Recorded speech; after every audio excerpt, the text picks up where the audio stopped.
Hello guys. स्वागत है आपका अपने इस YouTube channel D R academic में। आज की ये वीडियो 12th फिजिक्स पर डेडिकेटेड है, क्योंकि आज की इस वीडियो में हम फिजिक्स के मोस्ट इम्पोर्टेंट न्यूमेरिकल करने वाले हैं, जो कि एग्जाम की दृष्टि से बहुत ही इम्पोर्टेंट है। तो आज की वीडियो आपके लिए बहुत इंपॉर्टेंट होने वाली है। तो वीडियो को पूरा देखिए और लाइक, शेयर एंड चैनल को सब्सक्राइब करना मत भूलना, क्योंकि ऐसी यूजफुल वीडियोज़ मैं आपके लिए इस चैनल पर लाता रहता हूँ। तो चलिए स्टार्ट करते हैं आज का ये वीडियो। क्वेश्चन नंबर फर्स्ट है, निम्न परिपथ में धारा I1, I2 व I3 का मान ज्ञात करो। यहाँ पे क्वेश्चन में दिया गया है, हमको ये इस तरीके का एक परिपथ दे दिया है। इसमें आपको यहाँ पे I1, I2 और I3 का मान हमको निकालना है। तो देखिए इसमें करना क्या है, हमको सबसे पहले हम यहाँ पे बिंदु ए पर निकालेंगे। क्योंकि इसमें हमको रूल लगाना है किरचॉफ का लॉ। अगर आपने वो किरचॉफ लॉ नहीं पढ़ा है तो मेरी वीडियो आप जाके देख लीजिए, बहुत ही अच्छे तरीके से वहाँ पे मैंने इसको समझाया हुआ है। ठीक है, तो देखिए यहाँ पे जो पॉइंट ए है, यहाँ पे हम किरचॉफ लॉ लगाएंगे। तो यहाँ पे लिखेंगे किरचॉफ के नियम से बिंदु ए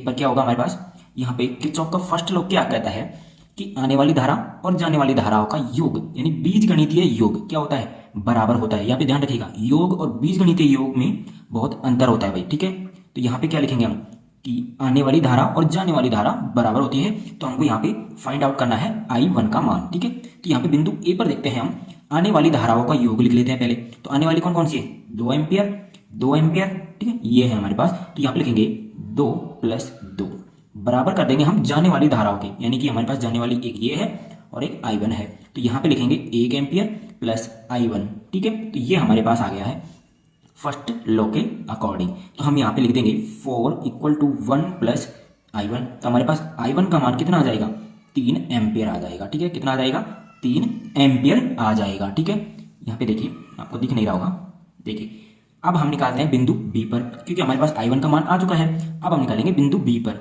तो यहाँ पे लिखेंगे बिंदु बी पर। ठीक है, तो यहाँ पे बिंदु बी पर देखिए आने वाली धारा कौन कौन सी है, एक तो I1 है। ठीक है, ओनली I1 है भाई।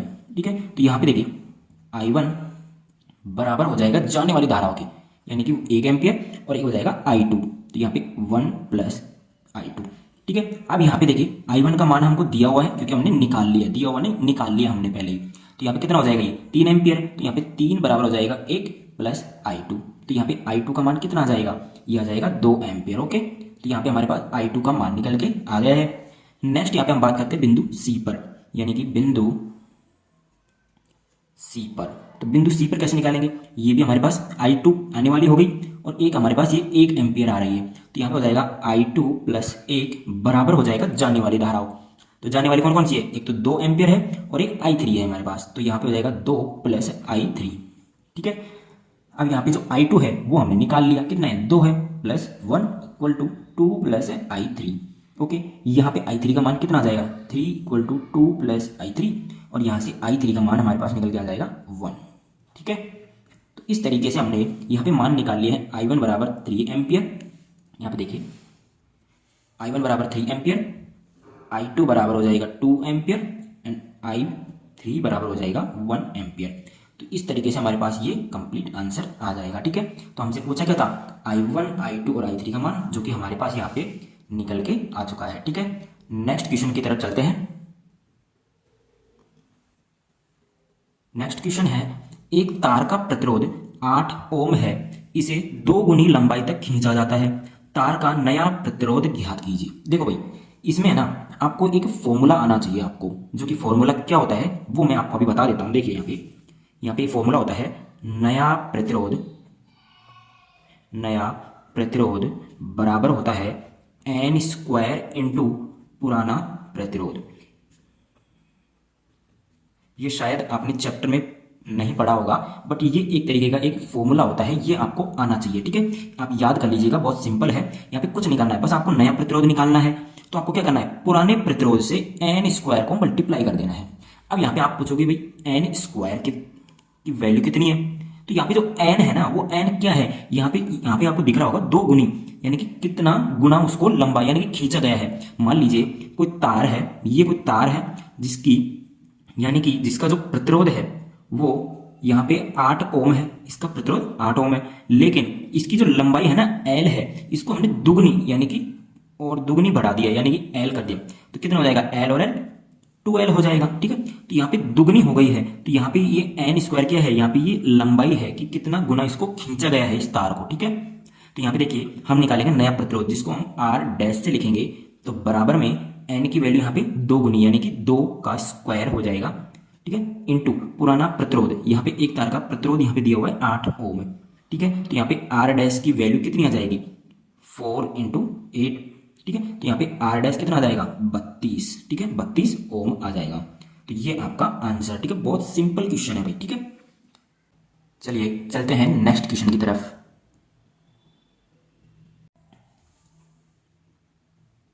क्वेश्चन नंबर 3 है, एक तार की लंबाई खींचकर 3 गुनी कर दी जाती है।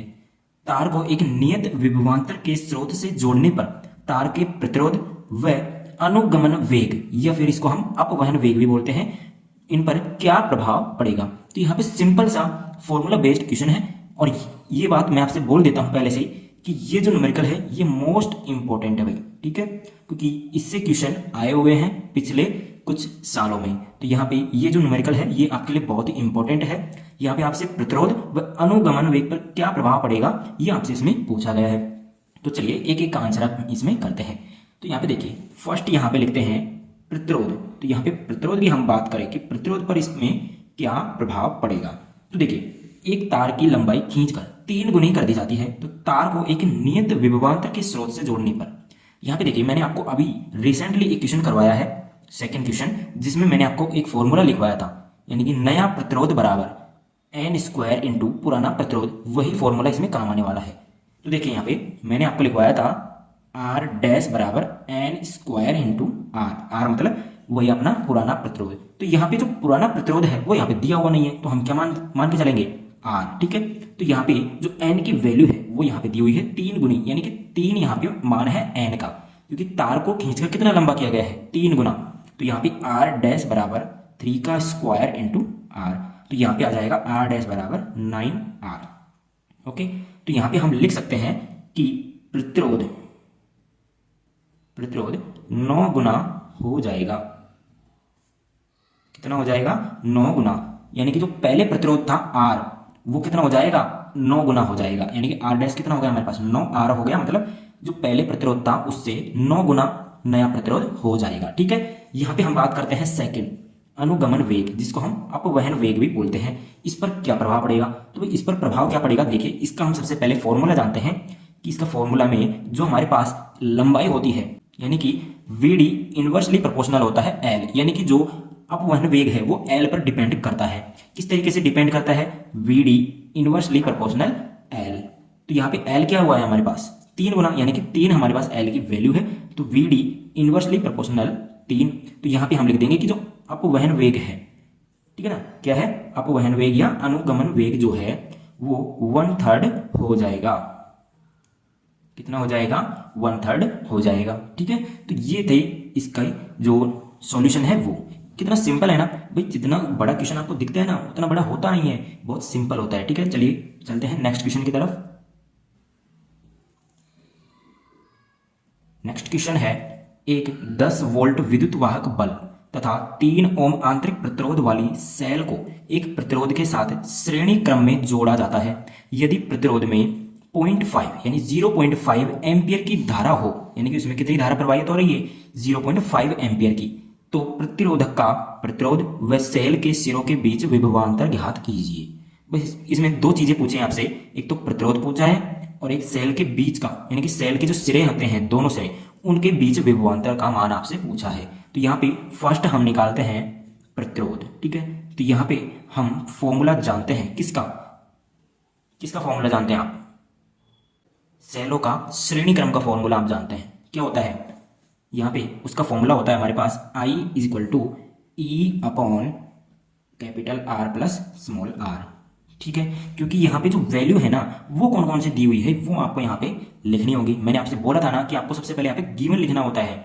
सॉरी, मैंने आप यहाँ पे लिखा नहीं है, मैं भूल गया। यहाँ पे देखिए, यहाँ पे गिवन आप लिख सकते हैं इस चीज़ को आप यहाँ पे लिखिएगा। ओके, तो यहाँ पे देखिए गिवन क्या क्या है यहाँ पे, एक 10 वोल्ट का विद्युत वाहक बल, यानी कि विद्युत वाहक बल को हम ई से लिखते हैं तो कितना है 10 वोल्ट है, तथा 3 ओम आंतरिक प्रतिरोध, आंतरिक प्रतिरोध यानी कि हमारे पास स्मॉल आर की वैल्यू है 3 ओम है। ठीक है, सेल का आंतरिक प्रतिरोध स्मॉल आर होता है। ठीक है, यहाँ पे श्रेणी क्रम में जोड़ा जाता है यदि परिपथ में 0.5 एम्पीयर की धारा, यानी कि हमारे पास जो आई होता है, यानी कि यहाँ पे कैपिटल आई है तो हम कैपिटल आई मान के चलेंगे, तो यहाँ पे 0.5 एम्पीयर की धारा।